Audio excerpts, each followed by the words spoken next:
11 juin 1944. 14h07, à quelques kilomètres de Villers-Bocage, Normandie. Le soleil perce à peine les nuages lourds qui stagnent au-dessus de la campagne française. Dans un champ écrasé de chaleur et d'odeur de terre brûlée, un groupe de soldats allemands de la Panzerlehr Division s'arrête un instant, haletant. L'un d'eux, l'Obergefreiter Kurt Weissmann, essuie la sueur qui coule dans son cou, les mains tremblantes sur sa MP40. Autour de lui, les arbres frémissent doucement. Le vent est calme, trop calme. C'est à ce moment-là que vous l'entendez aussi. Un son étrange, lointain, presque irréel. Pas celui d'un moteur de Messerschmitt, pas celui d'un Stuka en piqué, non. Quelque chose de plus sourd, quelque chose qui grandit, un grondement déchirant l'air, comme si le ciel lui-même se mettait à vibrer. Weissmann lève les yeux, et son sang se glace. Au-dessus des nuages encore invisibles, des silhouettes approchent, des ombres rapides, trop rapides. À cet instant, un sergent hurle. « Dekung, à couvert, vite, le Typhoon !» C'est trop tard. Le sol commence à vibrer sous leurs bottes. Les feuilles des haies frémissent comme secouées par une main géante. Puis, le son. Le son dont les vétérans parlent avec une voix qui tremble. Un hurlement métallique, strident, presque animal. Le son des roquettes RP-3 du Hawker Typhoon. Un bruit impossible à oublier. Un bruit qui annonce que la mort tombe du ciel à plus de 700 km/h. Le premier Typhoon transperce le plafond nuageux comme un faucon qui fond sur sa proie. Le pilote, le Flight Lieutenant Norman Frey Williams, pousse légèrement son manche, alignant la colonne allemande dans son viseur. Devant lui, les Panzers sont comme des taches noires immobiles, coincées sur une route trop étroite. Il ne voit pas les visages, mais il sait ce qu'ils ressentent. Il l'a déjà vu. La panique, l'impuissance, et ce moment où les soldats lèvent la tête juste avant la frappe. Williams presse la détente. Le monde explose. Les roquettes quittent les ailes en hurlant, laissant derrière elles une traînée de fumée blanche. Elles descendent en sifflant, fouettant l'air avec un son que les Allemands l'appelleront plus tard le cri du diable. Puis vient l'impact. Une boule de feu engloutit le premier half-track. L'onde de choc frappe les soldats les projetant sous le sol. Les oreilles bourdonnent, la terre tremble. Les haies prennent feu sous la chaleur. Un Panzer IV tente de reculer, chenilles crissant, métal gémissant, trop lentement. Weissmann n'arrive plus à respirer. Ses mains se crispent.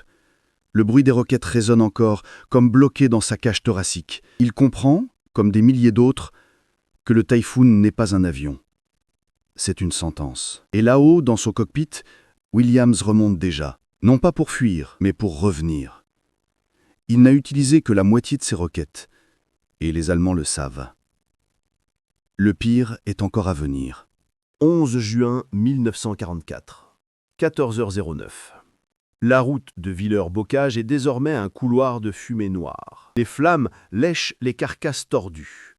Le ciel est couvert d'un voile gris où flottent des particules brûlantes. Les haies normandes, autrefois si calmes, crépitent comme des torches géantes. L'air est devenu lourd, irrespirable, saturé d'huile brûlée et de poussière. Les soldats allemands rampent en deux les fossés, cherchant désespérément un endroit où se cacher de l'ombre mortelle qui tourne au-dessus d'eux.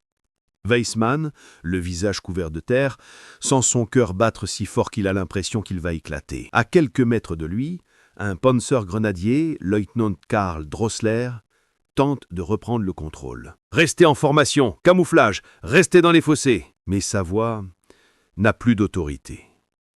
Elle tremble. Elle se casse sur chaque syllabe.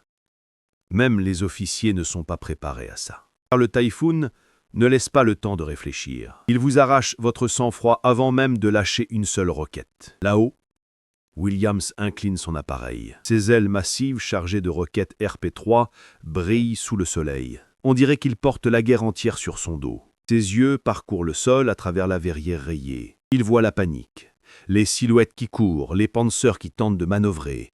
Il en repère un Panzer IV Hauss H qui essaye de pivoter gauche.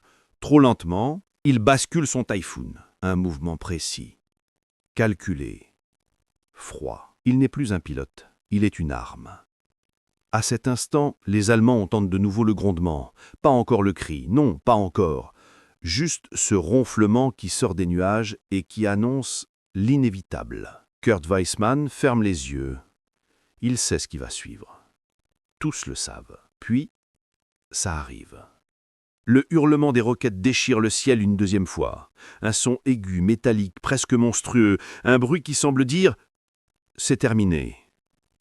2 roquettes descendent en flèche. Le Panzer IV tente de pivoter. Le chauffeur hurle aux autres « Lynx, plus vite !» Trop tard. L'impact est si violent que même les soldats cachés dans les fossés sentent l'onde de choc traverser la terre. Le char se levait, glisse, puis s'écrase sur le flanc dans un geyser de flammes. Des shrapnels volent dans toutes les directions, frappant les arbres, déchirant les sacs, perçant les casques. Le bruit résonne dans les tympans comme un marteau. Weissman rouvre les yeux. La route n'est plus qu'un cimetière métallique. Les silhouettes qui couraient il y a une minute sont maintenant figées par la stupeur. Puis, au milieu du chaos, un silence terrifiant. Parce que lorsque le Typhoon termine sa 2e passe, les soldats allemands savent qu'il en reste une 3e, et que celle-ci est toujours la pire. 11 juin 1944, 14h12. Le ciel de Normandie se teinte d'un bleu sale, presque étouffant. Les nuages tournent lentement, comme écrasés par la chaleur et la fumée. Le champ, la route, les haies, tout semble immobile, figé, comme si la terre elle-même retenait son souffle. Kurt Weissman garde sa tête plaquée contre la terre humide. Il tremble, malgré ses 4 ans d'expérience sur le front. À côté de lui, le lieutenant Drossler respire rapidement, tentant de masquer sa peur derrière un masque d'autorité. Mais l'autorité, ici, ne sert à rien. Face au Typhoon, personne ne commande. Un soldat plus jeune, Heinz Bauer, lève timidement les yeux hors du fossé. Il n'a que 18 ans. Ses mains sont noires de suie, ses lèvres sèches. « Ils reviennent! Je les entends !» murmure-t-il. Il les entend. Eux tous les entendent. Le moteur du Napier-Sabre, ce V12 monstrueux qui hurle comme un fauve enfermé. Un bruit si singulier qu'il semble raser l'intérieur du crâne. Une vibration qui annonce que le Typhoon descend, encore une fois, droit sur eux. Et surtout, ils savent que cette 3e passe est différente. Car après les roquettes, vient le tir de canon hispano de 20 mm. Et ce son-là est le plus terrifiant de tous. Là-haut, le Flight Lieutenant Williams verrouille de nouveau la colonne en contrebas. Il a épuisé ses roquettes. Maintenant, il passe au canon. Il plonge. La terre se rapproche à une vitesse folle. Les haies deviennent des lignes vertes, la route un serpent de poussière, et les panzers, des proies. Williams respire profondément. Ses doigts se crispent sur la détente. Le Typhoon tremble légèrement sous la contrainte, mais il tient. Cet avion est fait pour ça. Pour fondre sur le sol et tirer à bout portant. À ce moment précis, les soldats allemands entendent un bruit inédit. Un mélange de grincements, de grognements métalliques, de claquements secs. Un bruit qui dirait « Courez si vous voulez. Je vous trouverai quand même. » Puis, Williams tire. Les canons hispano crachent un torrent de feu. Chaque rafale envoie une pluie de projectiles de 20 mm qui labourent le sol, les véhicules, les fossés. Les impacts crépitent comme des marteaux-piqueurs géants. Les éclats arrachent l'écorce des arbres, déchirent les sacs, brisent les outils, percent les tôles. Drossler hurle « Restez couchés! Ne bougez pas! Ne bougez pas !» Mais personne ne peut l'écouter. Le Typhoon n'est pas un ennemi que l'on affronte. C'est une tempête. Weissman, plaqué dans la terre, entend chaque projectile frapper autour de lui. Il sent les vibrations dans son torse, comme si on frappait sa cage thoracique avec un marteau. Des mottes de terre lui tombent sur la tête. Des éclats de pierre lui coupent le cou. Bauer, le jeune soldat, pousse un cri. Une rafale vient d'exploser dans le fossé à quelques centimètres de lui. Weissman l'attrape par le col et le plaque au sol. « Ne relève pas la tête! Ne... » Une nouvelle rafale couvre sa voix. Et une seule vérité s'impose. Le Typhoon ne cherche pas à repousser. Il cherche à éliminer. Williams remonte finalement, laissant derrière lui un couloir de destruction que même les vétérans ne pourront jamais oublier. Pour les Allemands, ce moment marque un tournant. Ils comprennent enfin pourquoi les Britanniques appellent le Typhoon le marteau du front. Et pourquoi eux, les Allemands, commencent à le surnommer la mort qui crie. Mais la bataille n'est pas terminée, car derrière Williams, un second escadron approche déjà. Et ce qu'ils apportent est encore plus dévastateur. 11 juin 1944, 14h15. Au-dessus de Villers-Bocage, le ciel change de couleur. Ce n'est plus le bleu-gris habituel de la Normandie. C'est un ciel strié de fumée, de traînées blanches et de silhouettes sombres. Un ciel qui annonce non pas un avion, mais une formation entière. Dans les fossés, les soldats allemands relèvent la tête, d'abord timidement, puis avec horreur. Ils en voient un, puis deux, puis 5.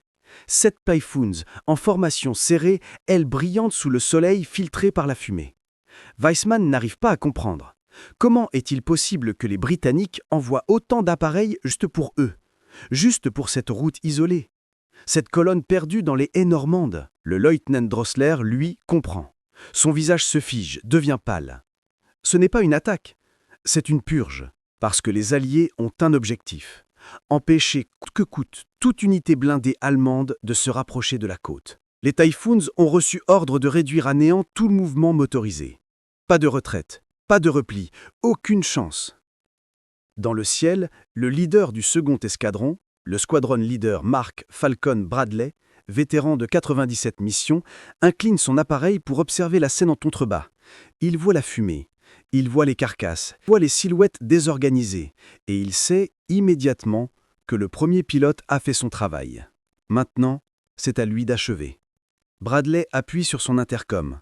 Blue Leader à l'escadron, formation d'attaque, on descend. Sa voix est calme, trop calme, presque glaciale. Car pour lui, ce n'est plus de la guerre, c'est de la précision, de la routine, une chirurgie aérienne. Les 7 Typhoons plongent ensemble, leurs moteurs Napier-Sabre rugissant à l'unisson. Les nuages s'écartent autour d'eux, comme déchirés par la vitesse. Et les soldats allemands ne peuvent que regarder. Le bruit devient monstrueux, un mélange de moteurs hurlants, de métal sifflant et du fameux cri des roquettes. Weissman sent ses jambes se dérober. Il tombe au sol et serre sa tête entre ses bras. Oh, pas encore! Bauer tremble comme une feuille. Ses larmes se mélangent à la suie sur son visage. Il répète: « Ils vont tous nous tuer! Ils vont tous nous tuer !» Drosler, qui tentait encore de maintenir un semblant de discipline, abandonne finalement. « Courez! S'éparpiller! Maintenant !» Mais courir ne sert à rien, parce que les Typhoons ne visent pas un homme. Ils visent un espace, un périmètre, une zone de destruction totale. Bradley verrouille un SDKF 251 encore intact, puis tire une salve complète. Les roquettes s'arrachent de ses ailes en hurlant, traçant des lignes blanches dans l'air. Elles s'écrasent sur le half-track, dans un fracas qui fait vibrer tout le paysage. Une boule de feu s'élève, suivie d'un souffle chaud qui balaie les fossés. La flamme dévore l'herbe, les haies, et même l'air semble brûler. Derrière Bradley, les autres Typhoons effectuent leur propre attaque. Un Panzer détruit, un camion-citerne pulvérisé, un canon anti-char renversé, réduit au silence. Chaque frappe ressemble à un marteau géant écreusant la terre. Chaque impact rapproche un peu plus les soldats allemands de la vérité. Ils ne contrôlent plus rien. Ils n'ont jamais contrôlé le ciel. Et sans le ciel, ils n'ont aucune chance. Dans le chaos, Weissman relève la tête. Et là, au-dessus de lui, il voit quelque chose d'inoubliable. Les Typhoons repartent. Dans un silence presque religieux, cerveau sifflant, ailes fuyant. Pas en s'éloignant, mais en se replaçant pour une 4e passe, la plus courte, la plus précise, la plus meurtrière. Et, à l'heure seulement, il comprend pourquoi les vétérans de Normandie disent « Quand tu entends un Typhoon trop près, ce n'est pas pour te faire peur, c'est pour t'effacer. » 11 juin 1944. 14h18. La fumée danse au-dessus de la route comme un voile funèbre. La scène est presque irréelle. Un silence étouffant recouvre les fossés, un silence si profond qu'on entend l'herbe brûler crépiter sous les braises. Les oiseaux ont fui. Même le vent semble avoir disparu.